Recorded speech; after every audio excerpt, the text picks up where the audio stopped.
Halo, selamat pagi teman-teman. Oke, kita ketemu lagi di mata kuliah Practical Text Session.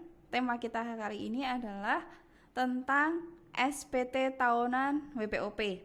Nah, di SPT tahunan WPOP ini kita coba mengaplikasikan dari PPh 21, PPh 22, PPh 23 dan juga ada pajak final ya, yang sebelumnya kita pelajari di offline maupun teman-teman yang ikut online juga.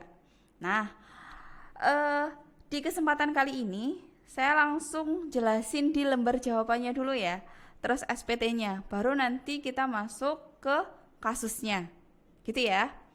Nah, di SPT tahunan bagi wajib pajak orang pribadi ini dikenakan untuk siapa sih? Nah, orang pribadi yang dia bekerja di salah satu instansi gitu ya, instansi baik swasta maupun non swasta, negeri maupun non negeri gitu ya. Nah, dan dia juga membuka usaha sendiri, terus dia NPWP-nya itu adalah NPWP dia sendiri. Jadi contoh ya, saya tuh punya NPWP orang pribadi sebagai karyawan STIE Surakarta.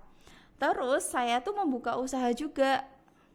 Misalnya saya sewa tanah dan sewa bangunan, saya itu juga menyewakan kendaraan, terus saya itu juga dapat hadiah, misalnya dapat hadiah undian juga. Terus saya itu dapat apa lagi ya, dapat fee dari sumber lain juga misalnya gitu. Jadi penghasilanku bukan sebagai dosen STI Surakarta aja. Kalau saya sebagai karyawan STI Surakarta, itu kan saya dapat bukti potong PPh 21 A1, bener kan ya. Nah, tapi saya juga dapat hadiah undian. Kalau hadiah undian berarti 4 ayat 2 final. Saya misalnya ngirim hologram apa, terus saya itu dapat hadiah gitu ya. Nah, itu final. Terus misalnya saya juga menyewakan kendaraan saya menyewakan kendaraan kepada pihak ketiga. Jadi penghasilannya kalau dari sini dari hadiah undian, dari sewa kendaraan, terus dari STI Surakarta. Nah, ketika saya lapor pajak tahunan saya kan walaupun sebagai karyawan saya punya kewajiban untuk lapor SPT tahunan WPOP gitu kan. Saya harus menyertakan penghasilan saya yang sumbernya dari luar STIE Surakarta. Nah, terus seandainya saya juga punya usaha, saya punya usaha selain 3 penghasilan tadi ya, saya juga punya usahanya apa? Saya jualan apa ya? Contoh perabotan kayak gitu ya, perabotan dapur misalnya saya jual itu. Nah, berarti saya dapat sumber lagi kan? Berarti sumber saya 4 dari sewa kendaraan dari STI Surakarta, terus dari dari undian, hadiah undian, terus dari jual perabotan. Nah, saya harus melaporkan 4 sumber pendapatan saya ini ke kantor pajak atau saya melaporkan SPT tahunan WPOP saya gitu ya. Jadi bukan dari STI Surakarta aja. Kalau dari STI Surakarta saya cukup melampirkan SPT induk terus bukti potong dah dari STI Surakarta.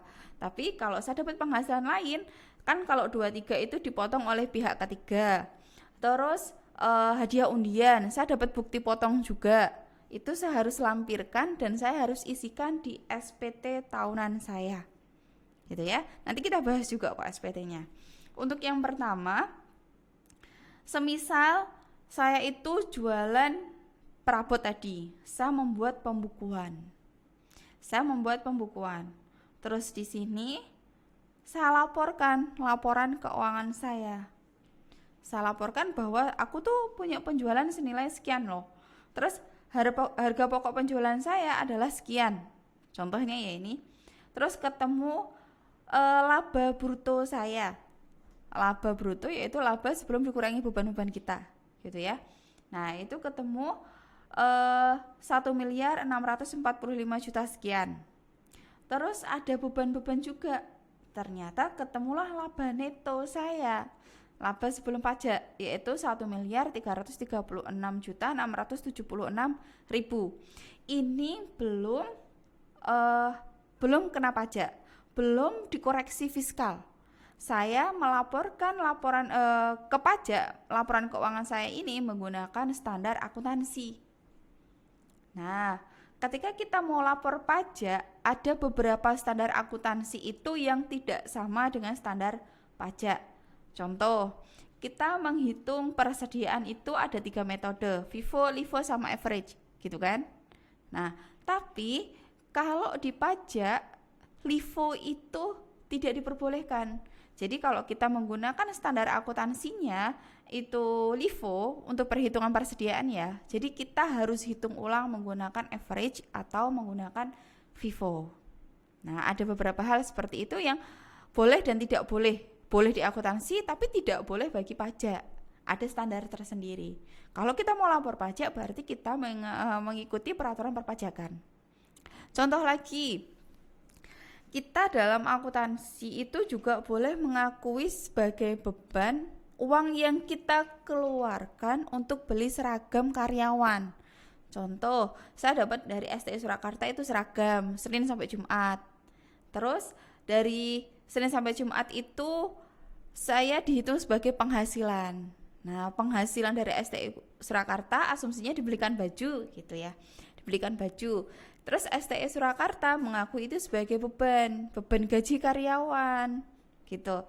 Tapi kalau di laporan pajak itu harus dikeluarkan. Saya misalnya 50.000 bajunya nih ya.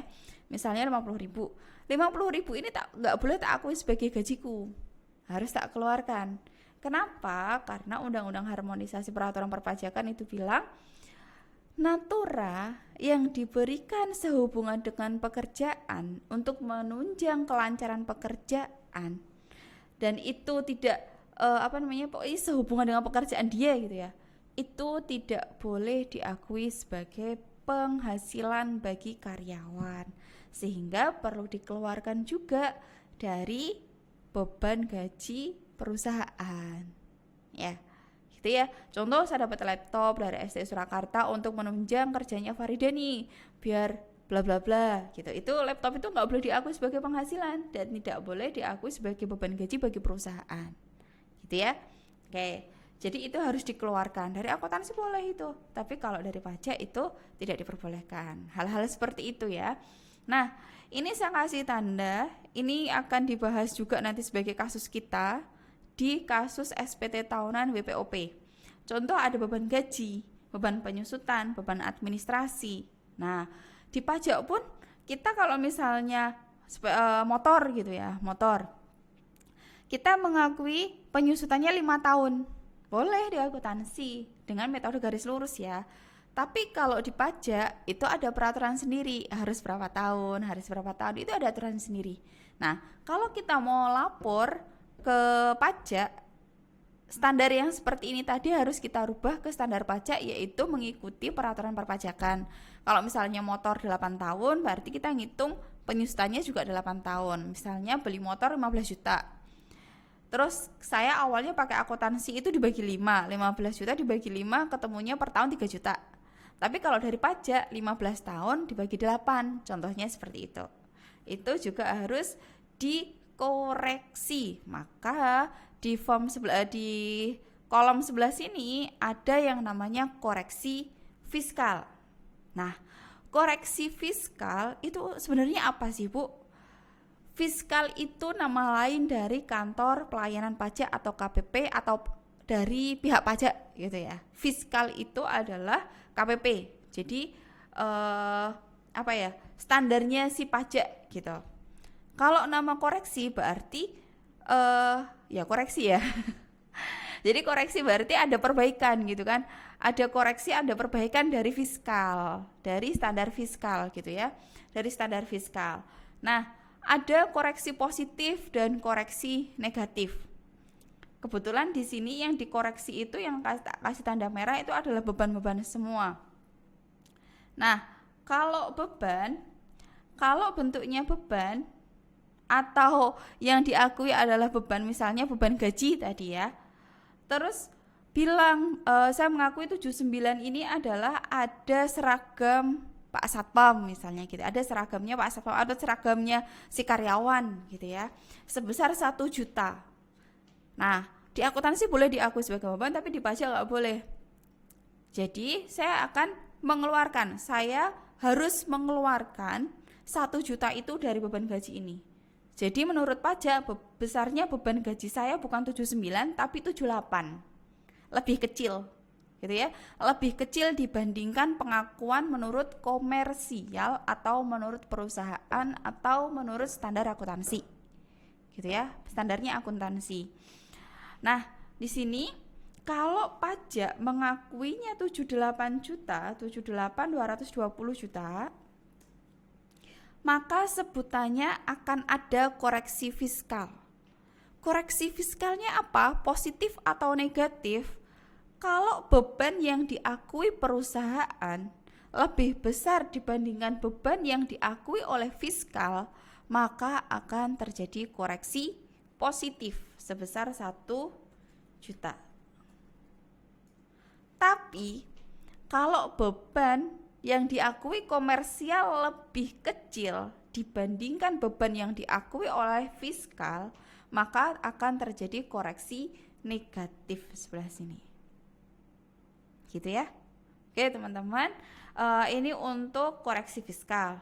Terus yang selanjutnya, nah ini nanti akan ada di kasus kita itu beberapa transaksi lain selain penghasilan di salah satu instansi atau status dia sebagai karyawan atau status dia sebagai karyawan tetap di salah satu instansi. Contoh, saya itu pegawai tetap STI Surakarta. Selain dari penghasilan STI Surakarta, saya itu punya penghasilan lain di sini. Ini namanya sumber informasi atau sumber penghasilan lain. Sumber penghasilan lain. Oke, ya. Gini ya teman-teman, untuk selebihnya kita akan bahas di kasus dan ini lembar jawabannya akan kita bahas juga.